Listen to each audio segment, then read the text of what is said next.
We are reading Diary of a Wimpy Kid, The Last Straw. January, New Year's Day. You know you're supposed to come up with a list of resolutions at the beginning of the year to try to make yourself a better person? Well, the problem is, it's not easy for me to think of ways to improve myself, because I'm already pretty much one of the best people I know. So this year, my resolution is to try and help other people improve. But the thing I'm finding out is that some people don't really appreciate it when you're trying to be helpful. One thing I noticed right off the bat is that the people in my family are doing a lousy job sticking to their New Year's resolutions.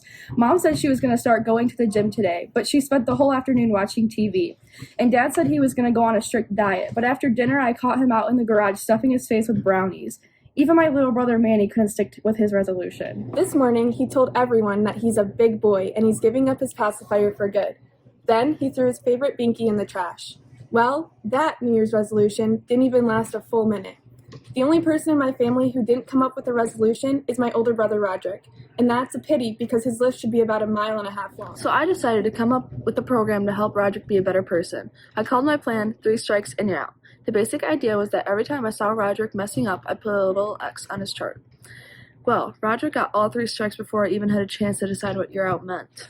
Anyway, I started to wonder if I should just bag my resolution too. It's a lot of work, and so far I haven't really made any progress. Besides, after I reminded Mom for like the billionth time to stop chewing her potato chips so loud, she made a really good point. She said, "Everyone can't be as perfect as you, Gregory." And from what I've seen so far, I think she's right. Thursday. Dad is giving this diet thing another try, and that's bad news for me. He's gone about 3 days without eating any chocolate, and he's been super cranky. The other day after Dad woke me up and told me to get ready for school, I accidentally fell back asleep. Believe me, that's the last time I'll make that mistake.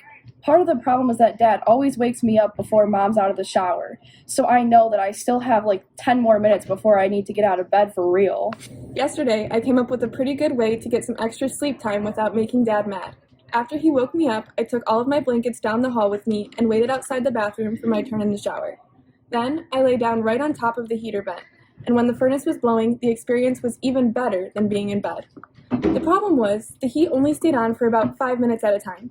So when the furnace wasn't running, I was just laying there on this cold piece of metal. This morning while I was waiting for Mom to be done with her shower, I remembered someone gave her a bathrobe for Christmas, so I went down into her closet and got it. Let me just say, that was one of the smartest moves I've ever made. Wearing that thing was like being wrapped up in a big, fluffy towel that just came out of the dryer. In fact, I liked it so much, I even wore it after my shower. I think Dad might have been jealous he didn't come up with the robe idea first, because when I came to the kitchen table, he seemed extra grumpy. I tell you, women have the right idea with this bathrobe thing. Now I'm wondering what else I'm missing out on. I just wish I'd asked for my own bathrobe for Christmas, because I'm sure Mom is going to make me give hers back. I struck out again on gifts this year. I knew I was on a rough day when I came downstairs on Christmas morning, and the only presents in my stocking were a stick of deodorant and a travel dictionary. I guess once you're in middle school, grown-ups decide you're too old for toys or anything. That's actually fun. But then they still expect you to be all excited when you open the lame gifts they get you. Most of my gifts this year were books or clothes. The closest thing I got to a toy was a present from Uncle Charlie. When I unwrapped Uncle Charlie's gift, I didn't even know what it was supposed to be. It was this big plastic ring with a net attached to it. Uncle Charlie explained that it was a laundry hoop for my bedroom. He said I was supposed to hang the laundry on the hoop on the back of my door, and it would make putting away my dirty clothes fun.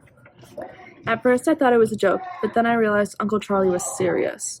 So I had to explain to him that I don't actually do my own laundry. I told him I just throw my dirty clothes on the floor and Mom picks them up and takes them downstairs to the laundry room. A few days later, everything comes back to me in nice, folded piles. I told Uncle Charlie that he should return the laundry hoop and just give me cash, so I could buy something I'd actually use.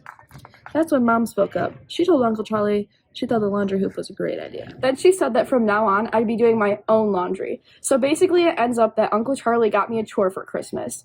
It really stinks that I got such crummy gifts this year. I put in a lot of effort buttering people up from the past few months, and I thought it would pay off on Christmas. Now that I'm responsible for my own laundry, I guess I'm kind of glad I got a bunch of clothes. I might actually make it through the whole school year before I run out of clean stuff to wear.